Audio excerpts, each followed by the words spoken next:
Seeing it as is now 6 p.m., I hereby call to order the March 6th regular meeting of the Transportation, Mobility, and Infrastructure Commission. We'll begin by doing the Pledge of Allegiance. Could Commissioner Wetzel lead us? Please rise. Begin. I pledge allegiance to the flag of the United States of America and to the republic for which it stands, one nation, under God, indivisible, with liberty and justice for all.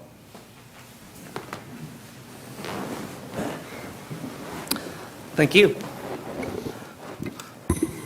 We now turn to item 1A on our agenda for today, which is the oath of allegiance for public officers. Okay.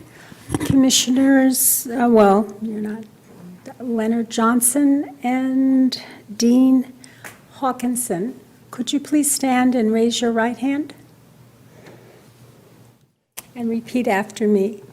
I, and state your name, Leonard Johnson, do solemnly swear do solemnly swear that I will support and defend that I will support and defend the Constitution of the United States the Constitution of the United States and the Constitution of the State of California and the Constitution of the State of California against all enemies, against all enemies, foreign and domestic, foreign and domestic, that I will bear true faith that I will bear true faith and allegiance to the Constitution of the United States and allegiance to the Constitution of the United States and the Constitution of the State of California, and the Constitution of the State of California, that I will take this obligation freely, that I will take this obligation freely without any mental reservation without any mental reservation or purpose of evasion, or purpose of evasion, and that I will well and faithfully that I will well and faithfully discharge the duties discharge the duties upon which I am about to enter. upon which I'm about to enter. Welcome, Commissioners. How about a round of applause for our two newest commissioners? We'll now move to item 1B on the agenda, which is introduction of Commissioners Johnson and Commissioners Hawkinson. If you'd like to give a brief introduction of who you are and your Sure, community. I'll start. Dean Hawkinson. I live in the Broderick neighborhood in the north area of our fine city. I've lived there for 6 years, and I bicycle commute or walk into the downtown most days to work for the state of California Department of Business Oversight, where I do kind of paralegal duties, clerical duties there. I've been on the Housing Advisory Commission a couple of years ago, and then for the last year and a half was on the Arts, Culture, and Historic Preservation Commission. And I really appreciate this whole commission system where you can sit on here and really learn how the city governance works. And I feel privileged to be on this commission with you guys. There's some pretty interesting things I imagine we're getting into. I also play music in a band called Be Brave, Bold Robot. And I'll stop there. Hello, my name is Leonard Hello, my name is Leonard Johnson. I've lived in West Sacramento for 13 years. I spent 20 years in the U.S. Air Force, retired, and now I work for the state as well. I'm on the IT project management for the Affordable Care Act, the Cal-EARS project. Like yourself, Dean, I love the city. I love what it offers. I love how we've grown I was talking to the mayor when I first decided to run for this, to apply for this, how when I started, there was only one bridge, and you went over from Jefferson over toward the Target area, and now there's two bridges, and then there's a road that leads to the back to the freeway, and it's just watching it grow. And I wanted to be a part of that. I want to be a part of helping, see the city continue to grow. Well, welcome to both of you. Happy to have you. Thank you. We'll now move to item 1C on the agenda, which is presentations by the public on matters not on the agenda within the jurisdiction of the commission. We do ask that anyone who wishes to address the commission on this or any other item on tonight's agenda, please fill out a request to speak card and return it to the clerk. Do we have any requests to speak at this time? And there are no requests to speak. Thank you. In that case, we'll move on to item 1D on the agenda, which is commissioner communications. Do any of the commissioners have any communications to relay today? If not, I do just briefly. I serve as the alternate member of this commission on the Age Friendly Advisory Committee. We had a meeting on February 21st where I attended as the alternate. For those of you on the commission who aren't familiar with the Age Friendly Advisory Committee, it's an ad hoc committee that's been around for about 6 months now, that's comprised of different representatives from different city commissions. And it's about the city of West Sacramento's partnership with AARP to create an age-friendly plan for all residents within the community. At the most recent meeting, we've sort of transitioned finally from the stage where we've been overseeing various surveys, trying to get community input, and now implement and address the various areas where residents think that improvements could be made. And just in regards to our commission's focus, the results so far of the surveys show 5 main areas of improvement, like volunteer activities and housing, but transportation is actually one of the number one issues that have come up in the surveys, particularly transportation to and from volunteer activities, well-lit, safe streets and intersections, and sidewalks that are in good condition, safe and accessible. So these are all current desires by West Sacramento residents to be included in the age-friendly plan. So as that moves forward with that committee, myself or Commissioner Wetzel, who's this commission's representative, may come back with even more information to provide. At this time, we'll move on to item 2 on the agenda, which is consideration of approval of the minutes of the February 14th, 2017 Transportation, Mobility, and Infrastructure Commission meeting. I move to approve the meetings as presented for February 14th. Second? We have a motion to approve by Commissioner Ralston and a second by Commissioner Wetzel. All those in favor say aye. Aye. Aye. Any opposed, say nay. The ayes have it. We'll now move on to item 3 on the regular agenda, which is presentation on broadband infrastructure action plan.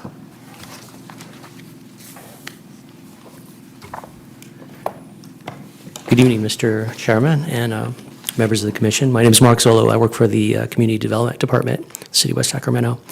This presentation is on the city's broadband assessment and action plan that we're working on right now. It's in draft form. We're finishing up some of the action items and plan to share it with the council after taking it to TMI and the EU commissions in April.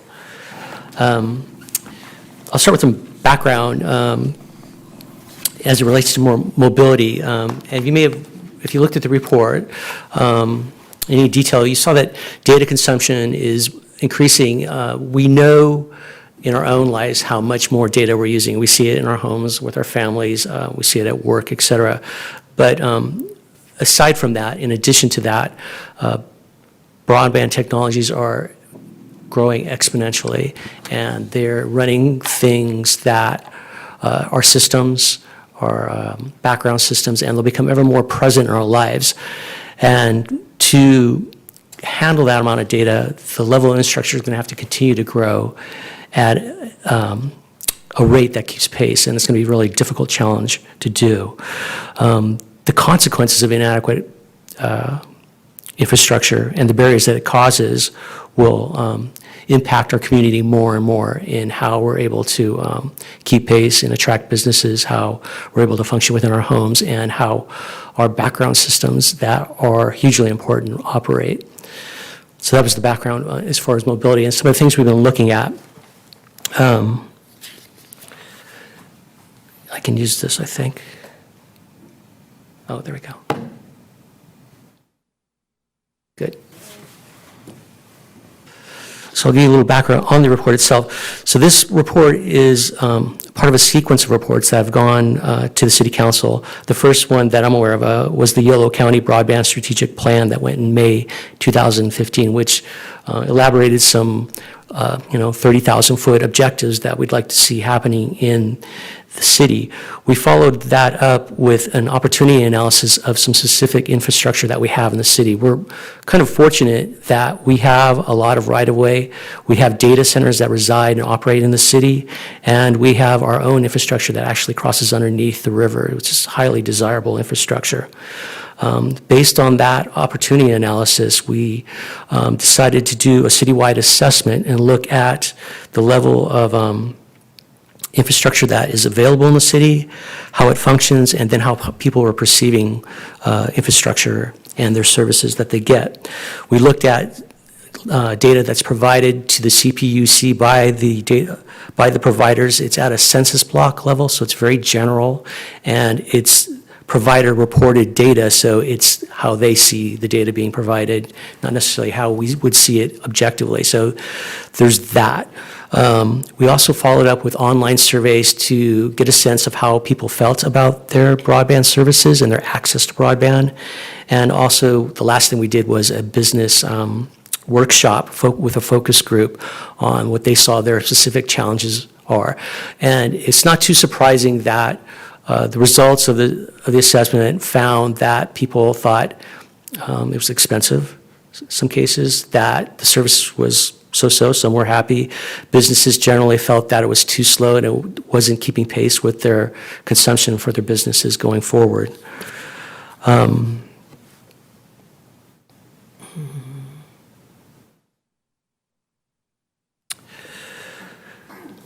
Generally speaking, what we'll be focused on in the action items that we'll be taking to council next month are that even with new mobile technologies and other services coming online, that fiber will remain a key infrastructure component and won't go away. So it's very important to continue to develop fiber infrastructure. And the goal will be to get services onto fiber sooner so that they can get onto big pipes and get back onto the internet backbone and provide the data with low latency that people are going to need in the future for their personal lives, for their work lives, and for infrastructure in general. Compared to other cities, both nearby in the county and across the river and across the state, we score about average, C-, really similar to even cities like Cupertino and Mountain View, which are the homes of Google and Apple Computer, which kind of suggests that established communities have the same problems we have, and that is that they're a little bit older, things have already been built out, so you're not in green fields, it's expensive to change things, and the services are established. For example, down in Newport Estates, which is an ongoing housing development, all the new homes are getting fiber to the premise because it's going in for the first time. It's very easy to do. It's more of a challenge on pole line neighborhoods, and may even be more of a challenge still with neighborhoods that underground utilities in the 70s, 80s, and 90s because you have to dig up streets, and it's really expensive. Mobile broadband service coverage from the major carriers, it's variable across the city geographically, and generally speaking, everybody feels it's congested. It tests as congested, and that congestion extends across the river as well, too. It's just a highly used service, and so getting those cell towers onto fiber sooner and other technologies like 5G that'll be coming down the road will be really important in helping to satisfy that demand. It should be noted that 5G technologies and mobile technologies won't replace fiber. They'll be an adjunct to our mobile lives, but there is no better technology at this time that will replace fiber for its ability to be upgraded and to provide the low latency, broad pipes that we need to move data across our communities and across the world. And lastly, and it's going to be an interesting point that we'll see as we go through trying to improve infrastructure in the city, is that broadband adoption, that is people choosing to purchase broadband services when they're available, is very price sensitive. And it's price sensitive, generally speaking, and also it's also a gate by income limitations too. And so some of the actions will focus on that. If I can do this right. There. If you look at this map up here, this is kind of a general performance map of the city. And if you look at that, you might ask yourself, wow, that looks kind of, chunky. And for example, if you look down in that green square, that's where Newport Estates is, but it's also a lot of greenfield. And that's because the data is being reported at the census tract level. And what that means is that AT&T and the providers are seeing that area as one that will fill with fiber to the premises. It will have very good service. It may not be there yet, but that's what's planned. And then you look at the other areas and you can see different problems. Part of it is old infrastructure. Part of it is the business case too, because providers aren't so interested in residential anymore because of churn and because it's a lot of work to improve service to residential customers. And similarly, in industrial and commercial customer bases, the business proposition has to be there before they'll connect a business to really good broadband services, because it's not just the physical problem of getting fiber to the premise, it's also switching equipment, et cetera, that makes the experience work. So, and you can see down in the Southport area too, that where we've got rural residences that are low density. We have some development slated for some of those areas, but not all of those areas, but those will be challenge areas as well because there's just not a customer base to incentivize it. So when we look at ways to reduce barriers to broadband access, those will be some of the challenges we're going to be looking at going forward. We're working with some carriers right now to look at broadband, not so much from a ownership perspective, and that is that AT&T owns their systems, Wave owns their systems, we own our systems, but looking at how the value proposition is slowly evolving, and it's changing from one of strictly ownership to access. And by that, I mean that there's more money to be made when more people are using broadband. So it's incentivizing the increase of broadband deployment in the city, in the state, in the United States, around the world. And some cities are doing it better than others. Some nations are doing it better than others. But it's a slow process, and businesses naturally are very protective of their business model. So that'll be something that we'll look forward to at the West Sacramento level, to look for ways that we can get service providers, we can provide them with path, conduit, and other partnerships that can help improve broadband service in the city. Our near-term reactions that we're working on right now are to look at the city's personal infrastructure, so to speak. We own a lot of infrastructure. Like, as I mentioned, we have a pipe that goes under the river, which is very valuable. And we're going to look at that in terms of a request for proposals and see if there's a lease we might want to do for some other things, or a partnership, or another entity that would come in and deploy more broadband infrastructure, thereby increasing the ability for people to get onto broadband. We're going to promote the ATT Access Program, and this is a low-income program. For $10 a month, people that qualify can get broadband access. Most of ATT coverage is available throughout the city, so we think this program, where some people qualify, we can get them into that program. It's a recent program, so not a lot of people know about it yet. So we're doing a door-to-door survey in the North area neighborhoods, Bright Project, Washington, the state streets, to get a more fine-grained idea of what broadband infrastructure is like up there in terms of actual infrastructure, whether or not they can even get the service, and two, if there's any economic challenges too that we might be able to address with this program. We're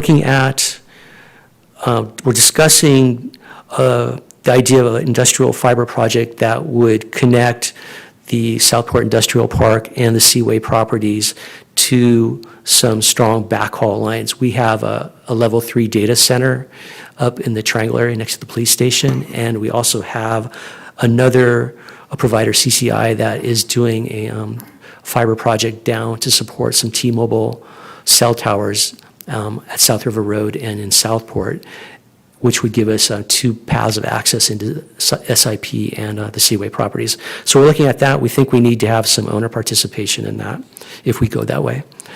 We're looking at reviewing our land use policies and our permitting policies and comparing them against a list of best practices. And if we need to adjust those, we can do those, we think, fairly quickly.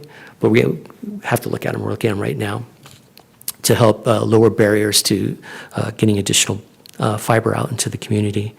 And lastly, this is an area where it's a long time coming probably, and that is local governments need to start forming public policy positions. For example, most telecoms can go down a city right-of-way by almost right now and put fiber into the right-of-way. Conversely, we can't use joint pole arrangements to bridge our gaps.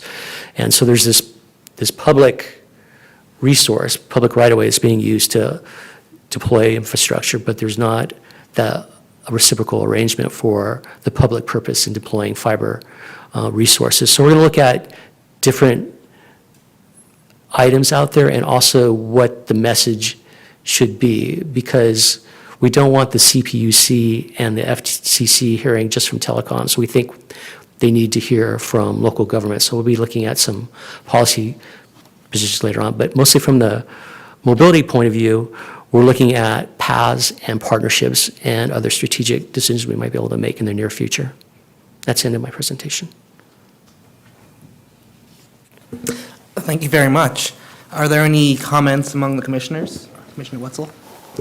Thank you for the presentation. This is actually pretty interesting because when I was on the Economic Development Advisory Commission in 2014, this project was just kind of starting in the process of looking at survey data, interviewing businesses and about what the needs, the fiber needs and broadband needs were of businesses. And during that time, we met with a lot of businesses at that time, and some of our recent additions to the Southport Business Park were really concerned about the lack of access to broadband. In fact, Nico Shoban was using 4 T1 lines just to do their business, and thankfully they didn't do their due diligence, or else they would have never put their business in that spot. So they kind of built this whole factory and then realized they didn't have the infrastructure to support some of the business that they were trying to do. We also talked to a business that said that they were permitting their workers to work mobily because there was not enough broadband infrastructure to support their business inside their place of business. So this is a very important piece for us to really look at. The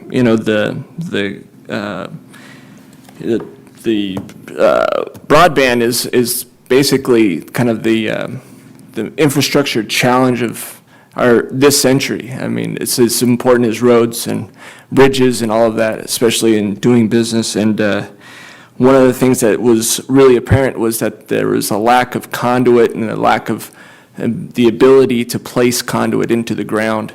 So my question is kind of leading up to this is one of the issues that we were coming up with in the commission is looking at the city's build out of infrastructure on like roads and such, because the biggest issue is digging up ground so you could put conduit in. That's the biggest piece of laying down that type of infrastructure. So at the time we were looking at whenever there was a build out of whether it's a sidewalk or something, just finding ways to build in that infrastructure. Is that one of the things that we're looking at, or? Yes, absolutely, okay. Yeah. And as far as permitting and best practices, we're we're trying to refine, we're looking at other communities. For example, Salinas just had a dig once rule that they adopted. So we'll look at how those policies work and see how we can fit them in,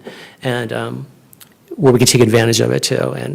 And I think the other part of it is like, well, how a lot of telecoms cooperate. CCI and AT&T, they cooperate on it. They do it because CPUC rules demand that they do, and also because there's business reasons for them to do it.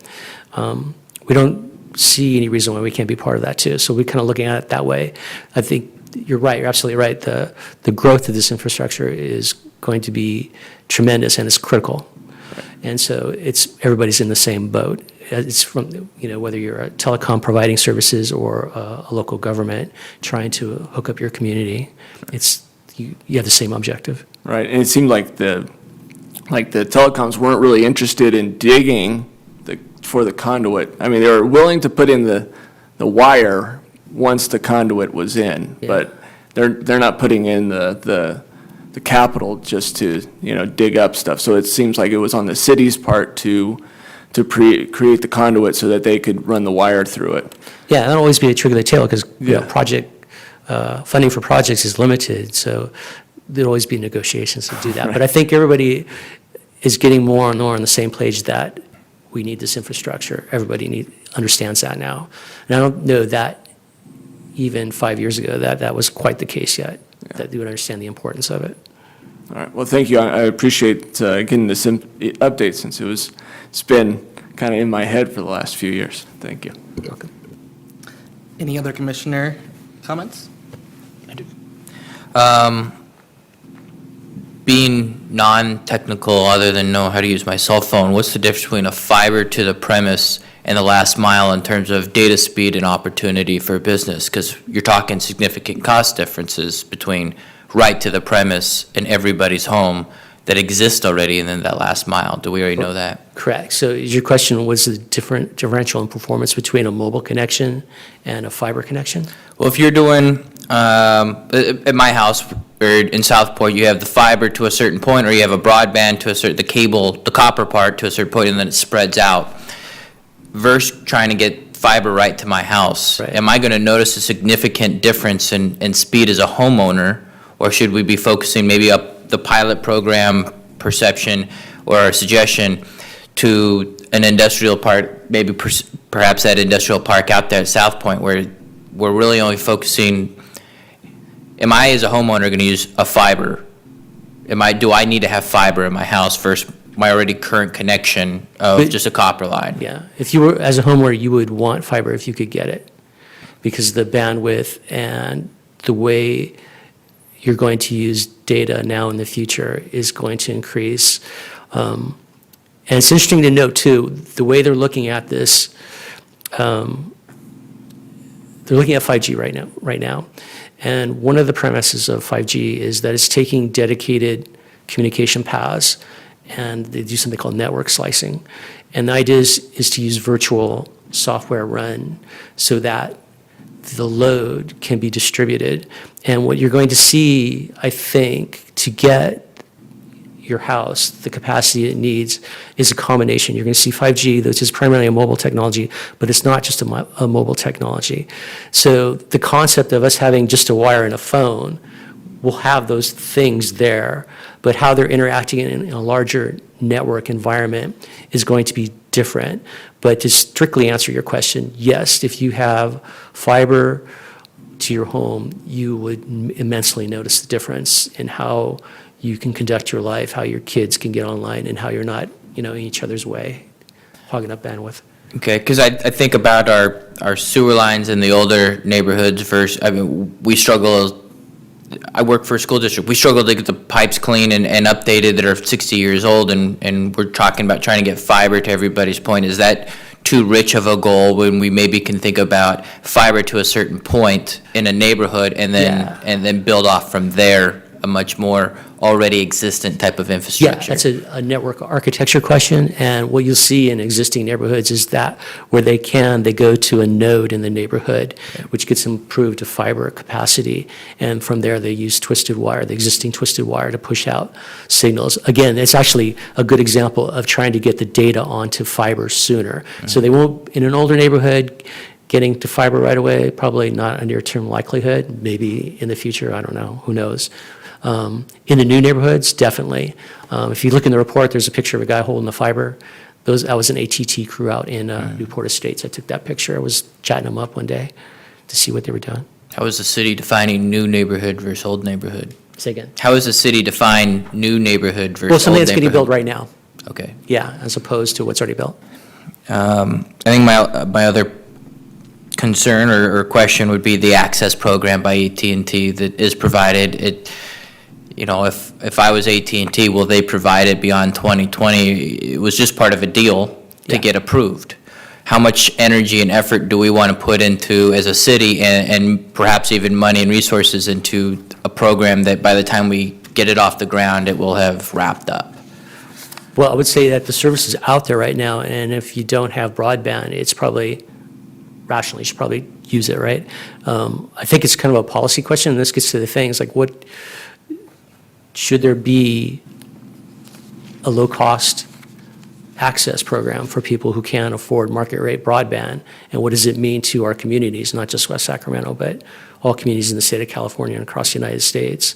How important is this? And I would say that when you have kids in school, if you're trying to keep your job, if you're trying to manage your health care, if you're trying to stay in your home longer, if you're a senior, that broadband is critical, and that there should be a discussion, and that AT&T shouldn't be the only voice at the CPUC and at the FTC levels on that issue.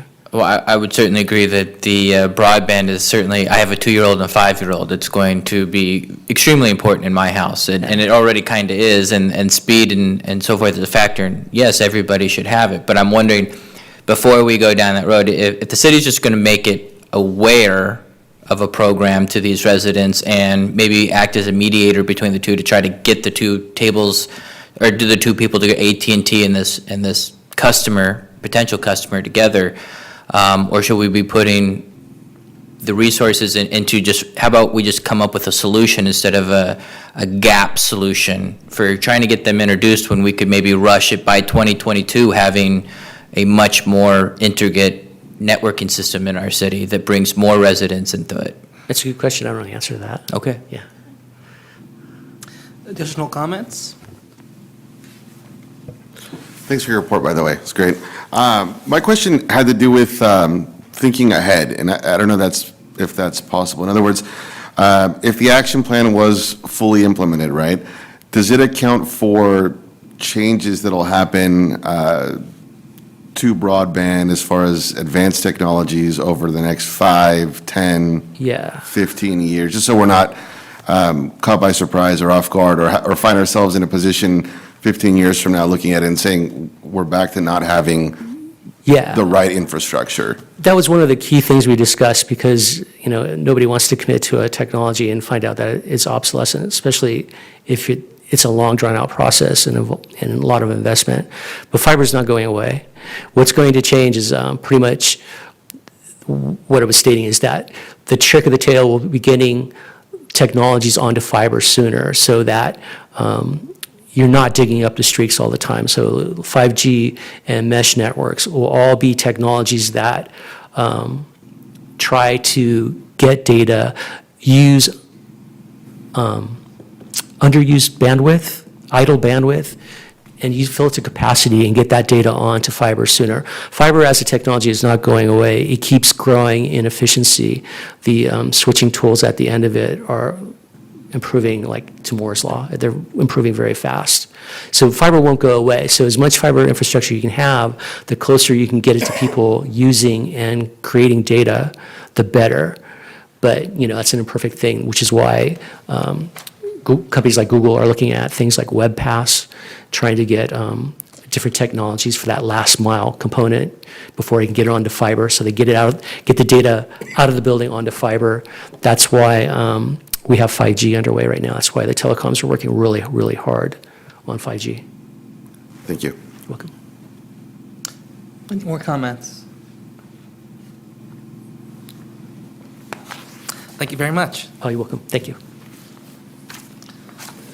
At this point, we'll move on to item 4 on the agenda, West Sacramento Transit Pilot Programs and Mobility Action Plan.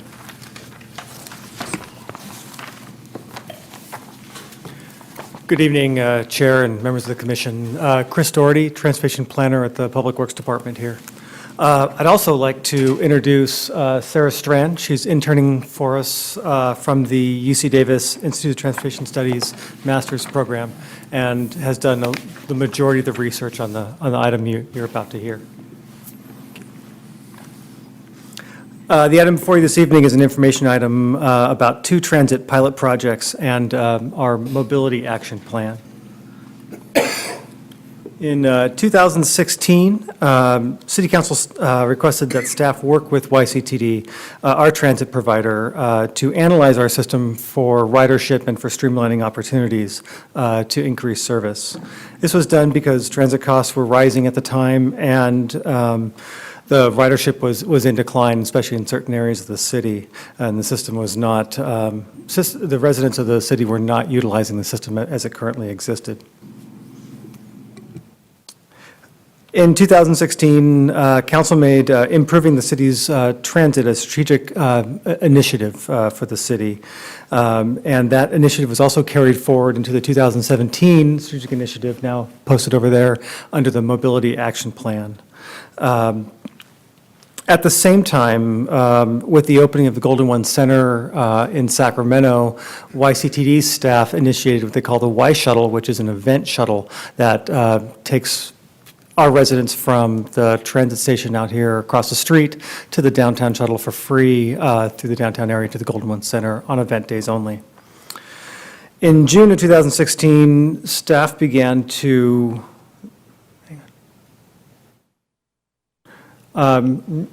research emerging trends in transit to identify some streamlining opportunities. 2 pilot projects emerged from this research, along with a need to identify a planning document to prioritize our transit infrastructure upgrades throughout the future for near and long-term goals.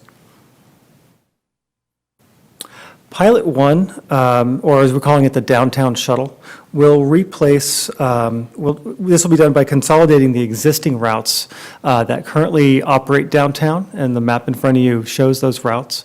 This would consolidate these routes with the exception of the Route 35 and 39 that are shown in blue on this map. This would emulate the This would also include doing this pilot, reducing or removing the Route 340A, which has little to no ridership from the Amtrak station to the CalSTRS building. This line would operate on the existing Y shuttle line, which is shown here in the middle in the gray. And it's designed to emulate the streetcar as it's currently being proposed, would follow some of the route, not all of it because of one-way streets and what we could just operate on right now, but would only go as far east as 10th Street and return back. This is what we have proposed for the downtown shuttle. As you see, yeah, it only goes up to effectively the Capitol building and returns back. The cost of this pilot depends on the frequency of the trips of the downtown shuttle. Staff is recommending the cost-neutral option for this. That would provide 20-minute headways all day long. If the city wants to increase those headways, there is additional charges, which are outlined on the chart here. And also, these headways could be increased in the future if the pilot is a successful one. Pilot 2 is still in its formation stage with staff. The idea is to create a flexible transit service for the Southport area of the city. There are several emerging trends in transit right now to currently better serve lower density suburban areas. We have identified those on a spectrum here. That spectrum includes everything from the existing fixed route service, like we run the 35 and the 39, all the way to just subsidizing the TNCs, or the Uber and Lyfts of the world, for transit for the residents down there. Several cities in the country have picked an option on the spectrum to serve these suburban areas with a lot of successes, and we've been watching those over the past almost year now to see which ones are fleshing out and are good models for our city. We are identifying somewhere in the middle, working with YCTD as our partners to provide an on-demand service in the Southport area that would be targeting just a few areas outside of Southport, say the catchment area of Southport, to the transit station to link to the downtown shuttle to go downtown for commute routes, or maybe to the shopping centers. We haven't identified all those areas, but we're working through that process right now. As it is, it would operate initially on top of the existing 35 and 39 lines, but would provide similar functionality to a TNC, maybe through a smartphone application or to be able to call in and plan your rides, are some of the options that are out there in the marketplace right now. If successful, we would look to eliminate these fixed route lines or to shrink them significantly into primary trunk lines if they're still serving residents. And this brings us to the Mobility Action Plan. This would be a planning document that would identify our short, mid, and long-term goals for mobility options throughout the city. The plan really would include a list of prioritized mobility investments that would allow us to be competitive for grant funding in the future, and to really frame those for that near and mid-term. It'll also help us plan for emerging technologies such as autonomous vehicles and things we haven't thought of yet. The plan introduces the idea of the mobility hub. Oh, I lost a slide somewhere in the process. A mobility hub, these combine several mobility options into one hub. They are generally context sensitive, so they would look, an urban mobility hub would look very different. It might be attached to streetcar and include bike share, maybe car share, and a lot of options where someone wouldn't drive in a very urbanized setting, versus a suburban mobility hub that might have maybe Uber and Lyft connections, or would have that would better serve a little larger catchment area in a lower density area. So staff is working at this point to fund this process, that Mobility Action Plan, through the Caltrans Planning Grant Fund Program that usually applications are due in September of this year. So we'll ideally launch some of these pilots. We're looking to maybe launch the pilot one in June, and it'll feed into our Mobility Action Plan scoping document so that these pilots would kind of have a better round of information to the plan as we try to get it funded. So. This concludes my presentation. I will also want to point out that YCD staff is here also for your questions tonight. We have Mike Lucan and his staff, and Sarah and I are available for questions if you have anything. Thank you very much. Commissioners, any questions? I live where my backyard fence hits Route 39 on Otis. Nobody rides that route. It never stops unless he's stopping to have a cigarette. So I am all for finding alternatives that we can all use. I guess one of my frustrations would be I can't get Uber or Lyft to come to my house because of the 10-minute drive from downtown down into the far end of Bridgeway Island. It probably doesn't make financial sense for them to take that route just to pick me up. And I think it would be great to find some type of alternate reason or some type of carrot to get Uber or Lyft drivers or some other type of service out to that far south end, because it's not served and the bus stops at 6 in the evening. I was talking to my neighbors about this particular item and what they were thinking. You know, one of the ideas, and it didn't even sound that crazy, was some type of themed party bus that comes by and picks us up only on Fridays, like an event route that would pick us up on a Friday or Saturday late into the evening and make sure we get home. You may actually have people ride that one because nobody's riding the 39 right now. So I appreciate the effort in trying to find alternatives for us down in the far side, far south side. Other questions? Okay. I got a couple questions. First, can you elaborate some of maybe of the demographics of the folks that are currently who may be riding 35 and 39? Are they people who do not have cars? Are they people who just love public transportation? Do we have an idea of the riders that are riding that? We have not surveyed in a while as staff. Maybe I can see if YCT can speak to that, as they've done some community outreach in that area in the recent future, or past, sorry. Hi, Mike Lucan, Deputy Director of Operations for Yolo County Transportation District. Last year, about a year and a half ago, we did looked at some modifications to 35 and 39, and during that time period, we didn't do a formal demographic survey, but in terms of the people that participated in that process, it was a mixture of, on the 35, it's a mix of commuters and folks that utilize the bus service throughout the day. 35 is used to access the transit center and then other lines such as going out to the Social Security office, that type of thing. 39 is primarily folks that commute into the downtown area. A lot of folks that work at CalPERS, folks that work at Caltrans and some other state offices. In the morning, in the evening, it's more of a mix of folks on the 39. So the 39 is a commute express in the morning and in the afternoon. And then the 35 runs throughout the day.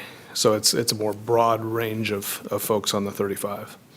And the other question I have on that is are there people that that the bus system are not meeting their needs in the Southport area? So part of the goal of the Mobility Action Plan is to go out and do some surveys and ideally crack into the market of people who aren't riding transit to figure out how we can better serve them. That is really the hard question we're trying to ask right now, because we don't know what that barrier is and to people utilizing whatever transit service is available right now.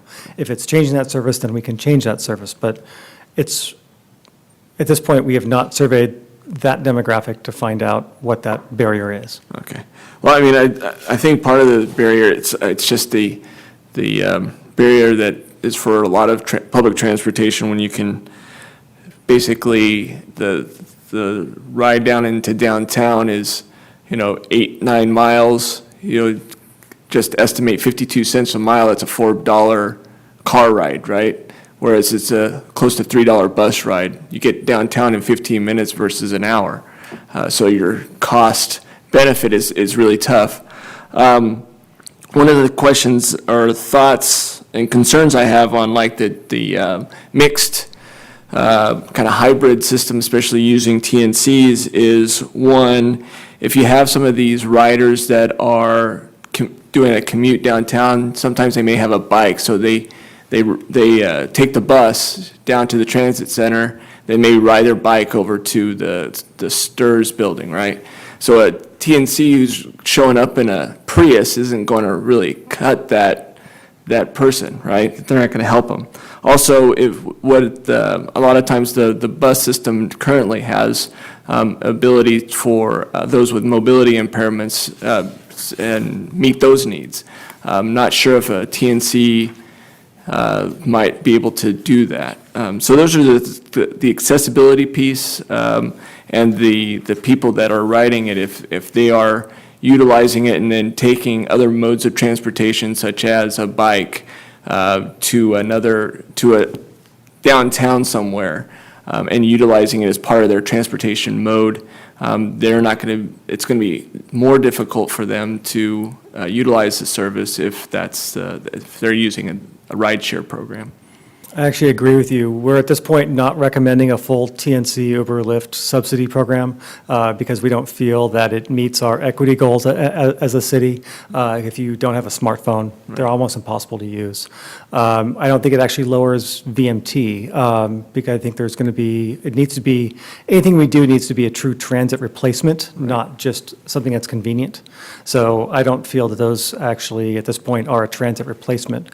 What we are looking at is something that would be equivalent to a shorter vehicle, more of a, almost like a paratransit vehicle. Could have a bike rack on the front. We've been talking about that option. Would serve accessibility issues as well. It would be wheelchair accessible as well, but would be a smaller unit, maybe on demand. We're still working and kind of fleshing through what that scope looks like, but it would be done as still part of a partnership with YCTD, so it would not be a full privatization of the system at this point. Good, thank you. I would recommend that when you do take that's to council, that's a little bit more thought out and presented so that that confusion isn't put forth. Thank you.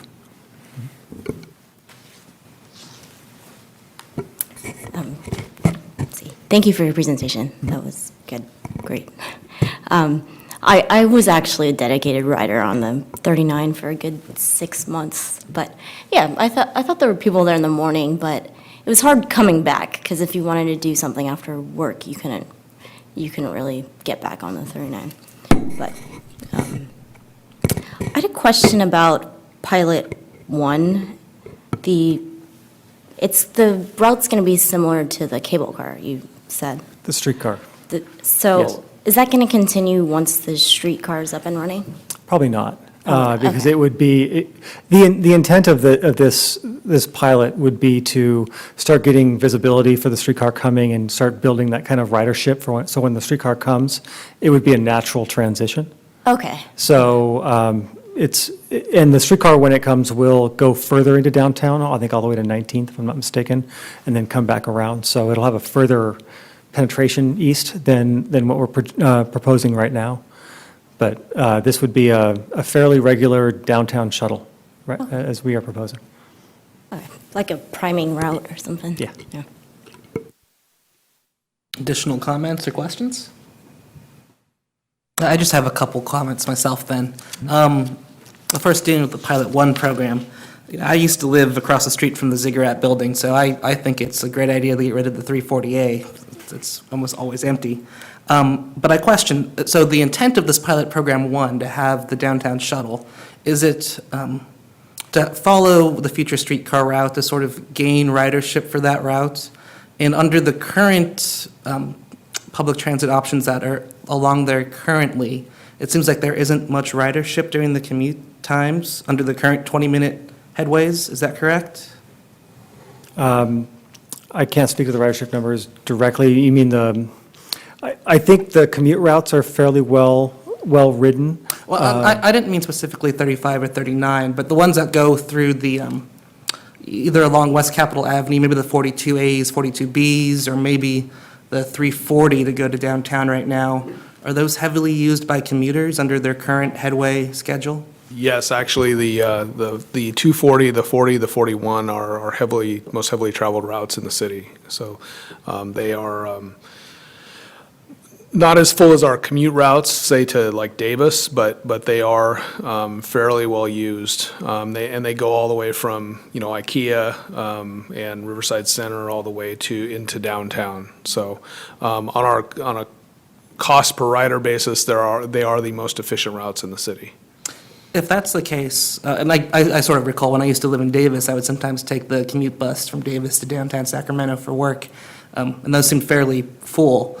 If the intent for this pilot program 1 then is to increase ridership, I don't know if it might be worth considering. I know there are 4 different approximate frequency of service options that were laid out, and that the recommendation is to keep the current 20-minute headway, but perhaps by increasing the frequency even more to the 15-minute option.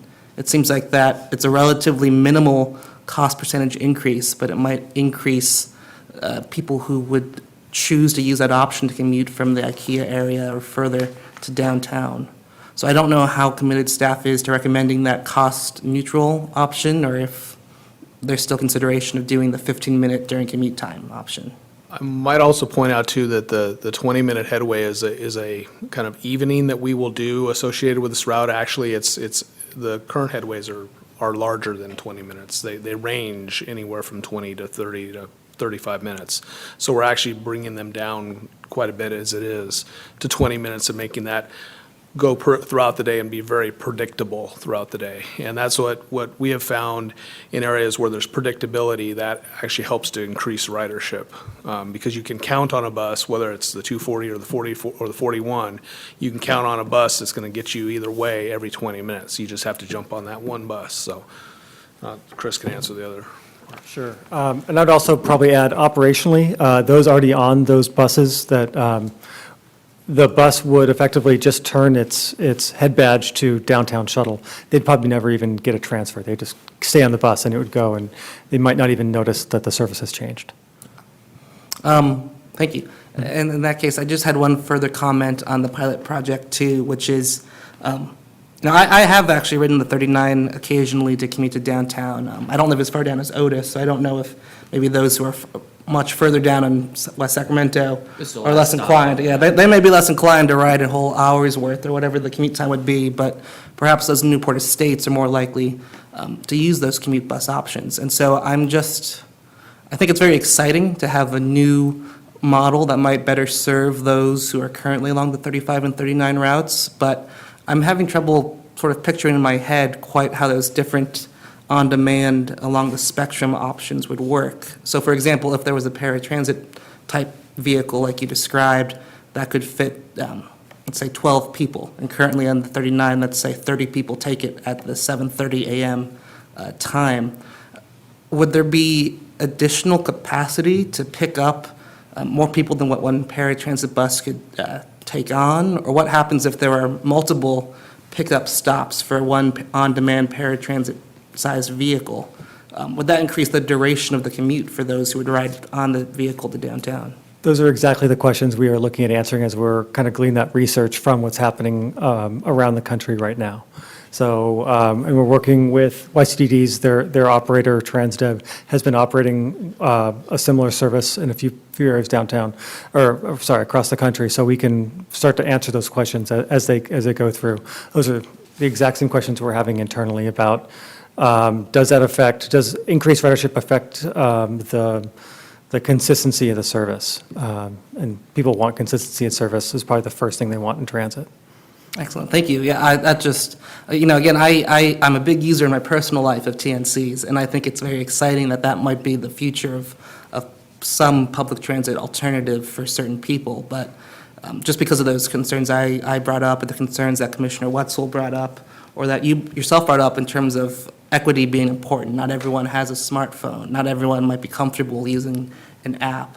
I just think it should be mentioned to council in the eventual report that there are certain things that traditional public transit might be able to better serve. And so I don't know if we want to completely phase out routes 35 or 39. Thank you very much. Sure. And if there are no additional comments, we'll move on to the next item on the agenda. Thank you. The next item on the agenda is General Administrative Function, Part 2. Item 5A is the Transportation, Mobility, and Infrastructure Commission calendar. And the next meeting is Monday, May 1st, and the following will be Monday, July 3rd. Thank you very much. I have a quick question on, for the calendar. When is the mayor's State of the City plan for this year? I actually don't know the answer to that question. Okay. Do you, Jason? I do not have that, but we can find that out for you. If that would be possible, because I know that sometimes commissioners like to attend that as kind of help represent the commission to that event. So it'd be great if we were made aware of it. Thank you. Okay. I think that's an excellent point. We certainly wouldn't want the commission meeting maybe to conflict with the State of the City or another mayor's presentation. We'll move on now to item 5B, which is reports from city staff, and item 1 is the Broadway Bridge PAED project. Mr. Chair, members of the commission, I actually have two projects to report to you. both of them bridges. I'll start with Broadway Bridge. We have brought a consultant on board. We'll be taking a contract for that prime engineering consultant to City Council this coming March 15th. After that, we'll be issuing a notice to proceed to the prime consultant to initiate work on that. That's actually going to be looking at different alternative alignments that were first investigated in the feasibility study for the Broadway Bridge. It'll refine those alternatives. It'll also initiate the environmental documentation and the environmental analysis. So there's going to be a large amount of information that's going to be brought to the commission, and I'm planning on bringing a report to the commission, not this next meeting, but the one in July.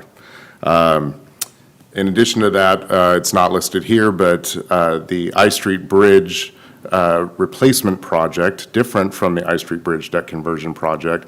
The replacement project is the new bridge that would be extending between Rail Yards Boulevard in Sacramento to C Street in West Sacramento. That project's environmental document should be released in next month, mid-April, once Caltrans has received their delegated authority to approve and sign off on NEPA documents. The public review draft environmental document will be released, and you'll be seeing a public meeting for public information community meeting here in West Sacramento, most likely here at the Civic Center, sometime probably about the second week of May. So I just wanted to make sure the commission was up to date on those activities, and as we get more information, including presentations, we'll be bringing them to the commission. Very exciting, thank you.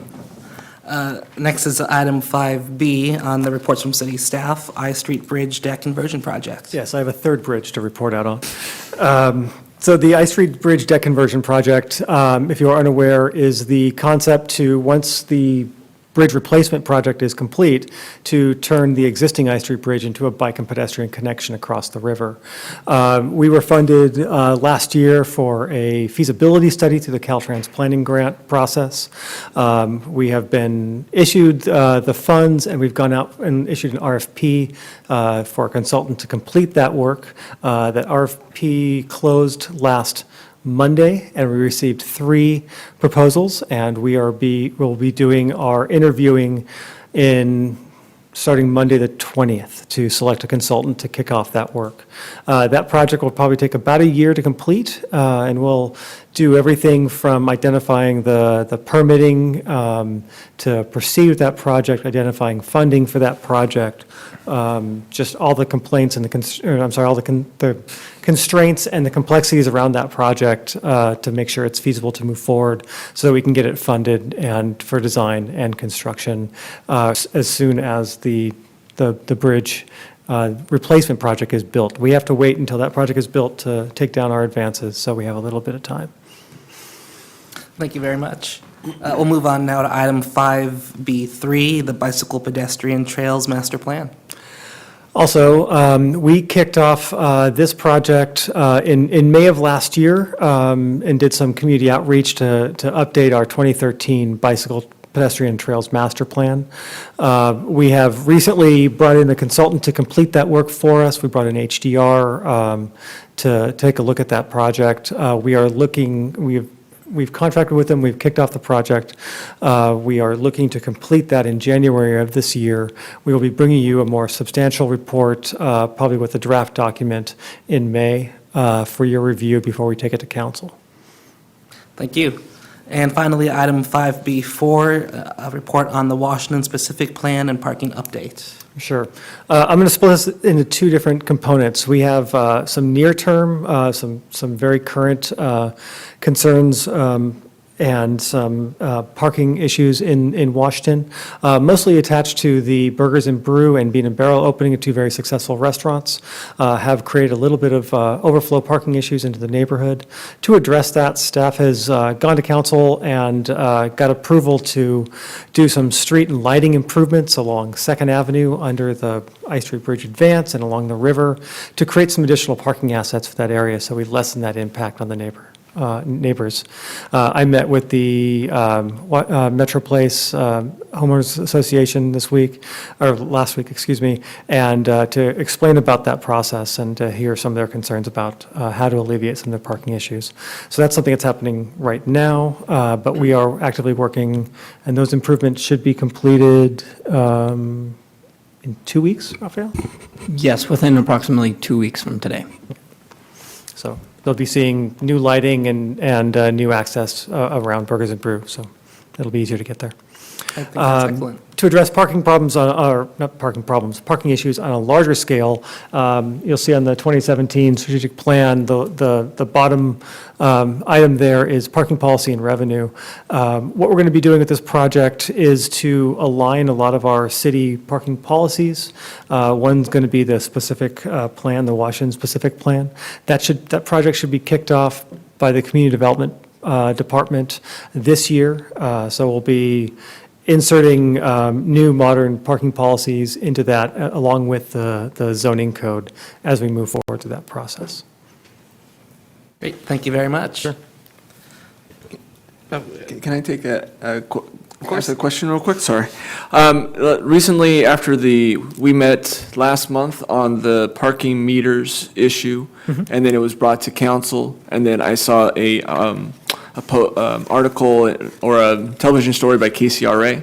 I just was wanting to see what kind of update and any blowback or anything that as the city received since the report regarding the parking meters. Sure. On March 1st, I partnered with our finance division for the city to bring forward an item to establish the fees for both our on-street parking and our off-street new parking lot that we're building on Fifth and Bridge. The concept is is to let the residential permit program expire for the Bridge District. Right now, most of the overflow parking is met on the street. The idea is to move that into the parking lot. And we brought the monthly fees for that, which was where some of the issues came. We had some people come to council and with concerns about increasing their monthly parking fees. That was where I think the gist of the article or the news article was. But coupled with that, council did initially grace our parking fees for on-street and for the meters to utilize a tiered system and a special event system, very similar to what is done across the river with Sacramento. So you'll be able to, if you're parking in the Bridge District, feed the meter with the Park Mobile application, same one that is used across the river. It'll be very seamless.